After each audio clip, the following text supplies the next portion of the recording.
Hi, I'm Suzanne Wynn, and I'd like to talk to you today about the evolution of fireplaces.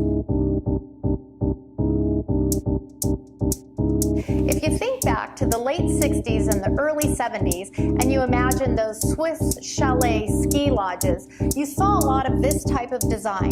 There was no hearth, there was no mantle, it was a rock wall. So that's what we've come back to. We've come full circle in fireplaces when you're dealing with a modern or a rustic style of design. If you have that old fireplace, maybe you have flagstone or slate, the difference between that one and what we're seeing today is the grout line. Yeah, the grout line.